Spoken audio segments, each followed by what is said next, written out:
I had a run of arguments so far, and basically in terms of different aspects of the notion of power and authority. They appear to be discrete, but they are not discrete. I mean, up to this point of time, it has been a single run of argument. Power and authority understood as phenomena. Now, all phenomena demand explanation. That would mean they become theorized. So, now we go over to a specification of a large number of theories which have developed around power and authority. To give you a preview, we do not suggest that at the point we stop today's lecture would also be the final point in the evolution of the notion of power and authority or formulation of a theory.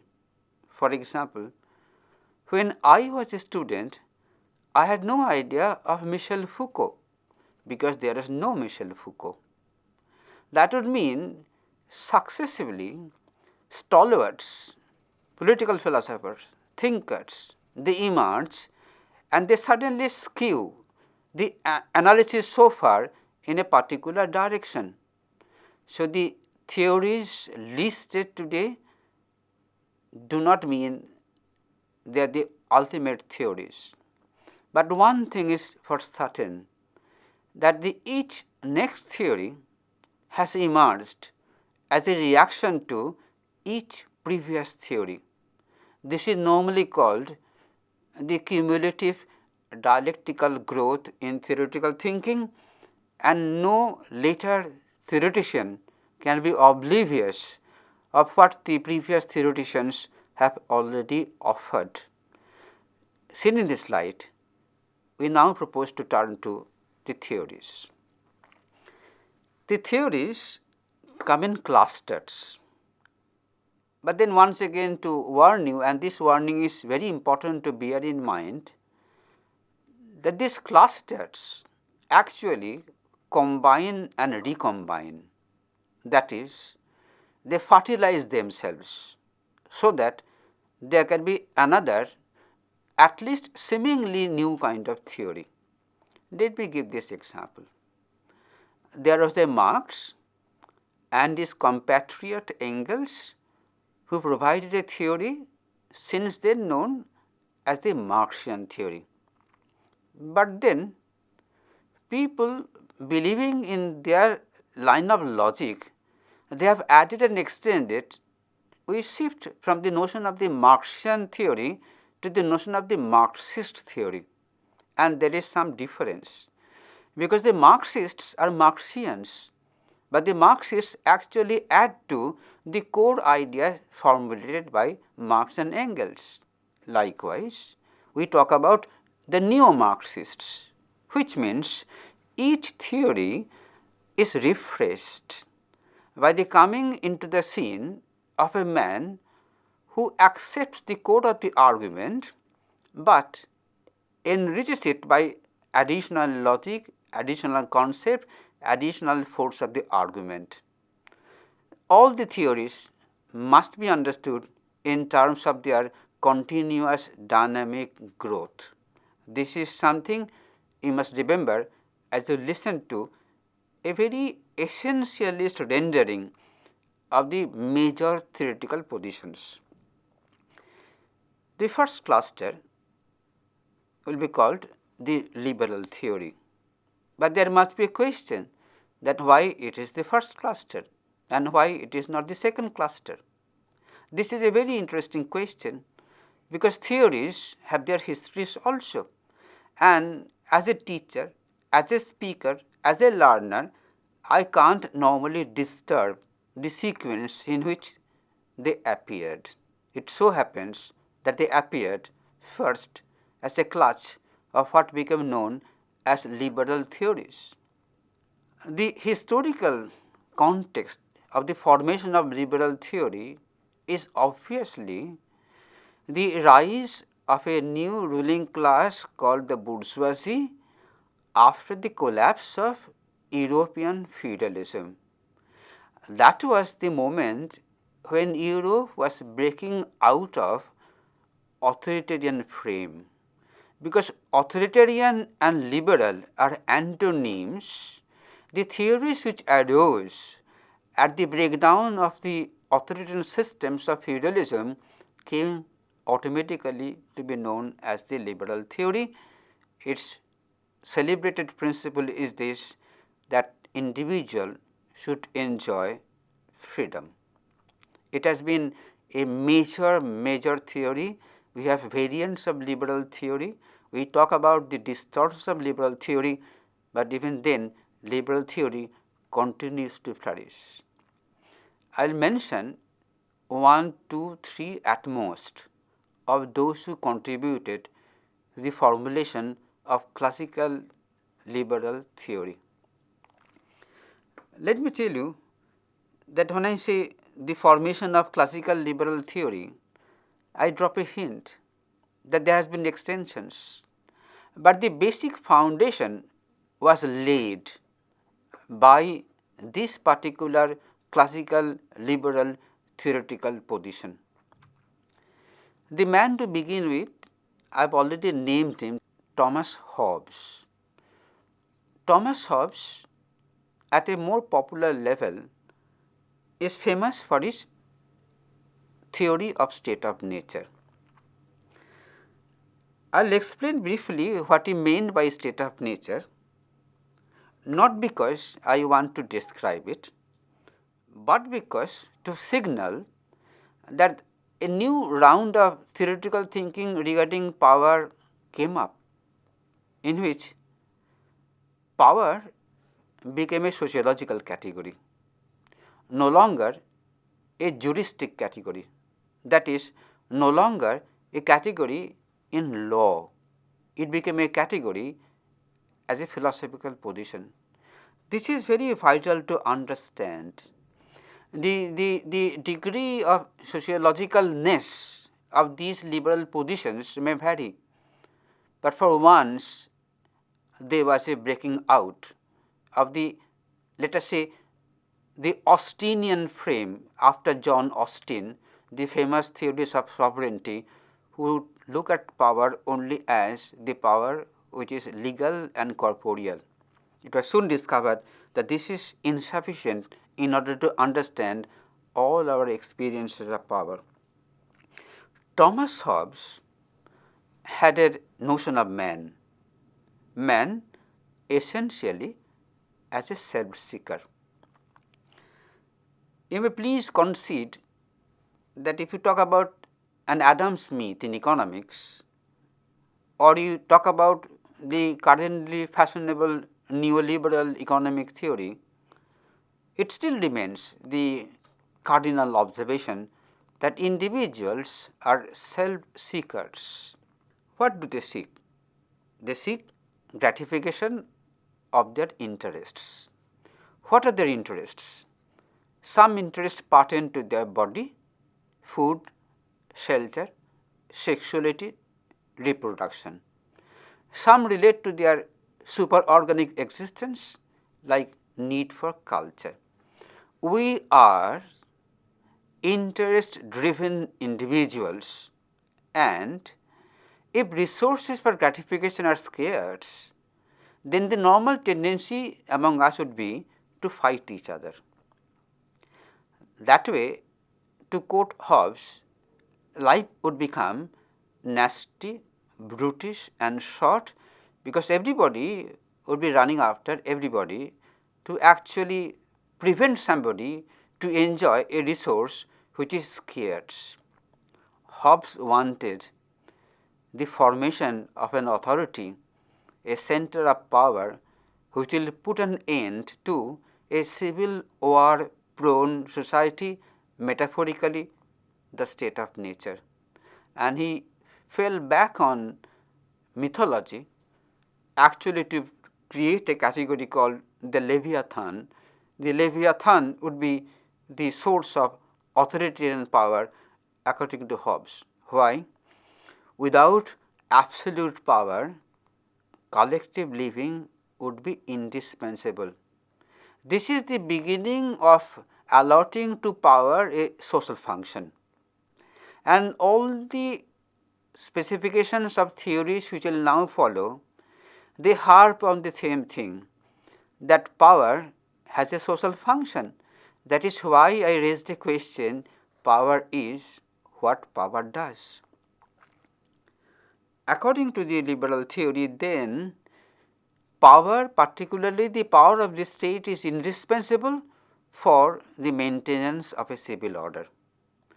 This clue was taken over by the two other thinkers famous for social contract theory, for example, Locke and Rousseau.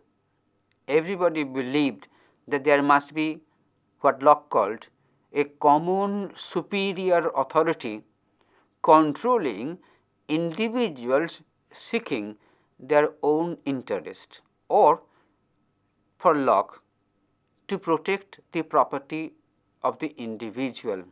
For Rousseau, the freedom of the person. Everybody was actually locating, pinpointing that power and authority, and particularly of the state, would have a vital social function to fulfill. That was also the beginning of the notion of legitimacy. In fact, to go back to Hobbes, Leviathan would be the absolute authority, and Hobbes should say it was legitimate, because only such kind of power can prevent a civil war. So, everybody would have an argument for even the absolute authority enjoyed by a particular center of power and authority. And this particular style of reasoning began with Hobbes, continued by Locke, endorsed by Rousseau, and that became the first major block of what we normally call the liberal theory. The second round of additions began with a man called Bentham, Jeremy Bentham, famous for his famous observation, the greatest good of the greatest number. And to secure the greatest good of the greatest number, there must be state power, as Bentham felt. This line has not been abandoned by anybody at all. With the onset of sociology, 1840-1920, with Durkheim and Max Weber, this social function of power and authority became much more pronounced. For Durkheim, state is a necessary institution to free individuals from the tyranny of the groups, which means state alone would provide the individuals their freedom, and without state, Durkheim would argue that there would be no social order which is founded on a secular moral order. I harp on the word secular moral order because with the collapse of feudalism, religion could not continue to be the foundation of social order. There had to be the reconstitution of the moral basis of society, and for Durkheim that was the role the state would perform. Weber had a larger involvement with the notion of power and authority. I have hinted already that he focused on authority, and I can now add he focused on bureaucracy also as a particular type of authority, and Max Weber said that no society can do without domination. So much so, he defined the state as an institution which enjoys the monopoly of physical violence. I again emphasize on the word monopoly to point out that according to Weber, there would be no contender of the state. State alone would be permitted to be violent vis-a-vis their citizens. That is a very interesting development, and you know, as we progress unto Michel Foucault, we will discover how bits of these theories are actually taken over by Michel Foucault, say for a particular master theory of why power and authority becomes more modern and postmodern. To this we will turn. But between the liberal theory and the Foucauldian theory, two other blocks of theories intervened. One is the Marxian theory and the other is the elite theory. And what is interesting, that the Marxian theory arose as a critical dialectical response to liberal theory, and even today Marxist theory happens to be such. This Marxist theory shares with liberal theory the sociological temper. It is not different, but the unit changes. In liberal theory, the unit would be the individual. In Marxian theory, the unit changes into the class, the ruling class and the subject class. And in Marxist formulation, the state is actually the manifestation of the power of the ruling class in the interest of capital accumulation, power over the subject class, the laboring poor, or as you would say, the proletarian class and the common people. So, for Marx, the understanding is clear that power, the power of the state, is essential for a capitalist society, for it has a social function, the social function A of helping capital increase and B of keeping the dissenters at bay. That way, Marx located the state as an instrument of class domination, always appropriated by the ruling class. See, we actually are poised for taking a look at theories beyond the liberal theory. And since I have already talked about dialectical growth, the next reference has to be the Marxian theory, because the Marxian theory became a major critique of the liberal theoretical position. But then even Marxism triggered a new round of standpoint theories in which no longer class was the take-off point, gender became the take-off point, or ethnicity became the taken point.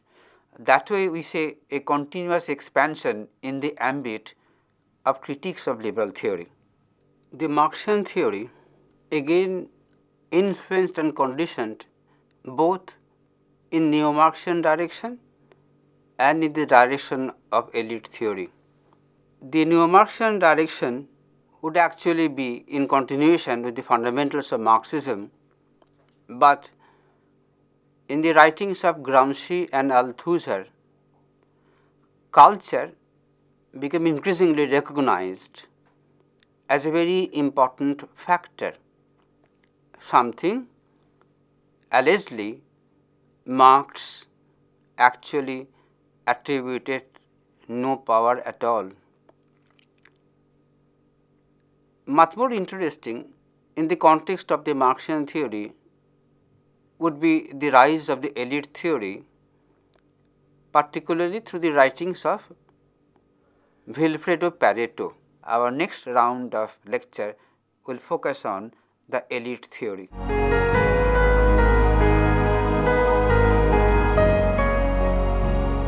Any discussion on power and authority you have just now argued must involve specification of the vital resources for power, because without the resources, power is inconceivable, and we have identified a number of resources beginning from body to mind, from sheer physical strength to cultural capital.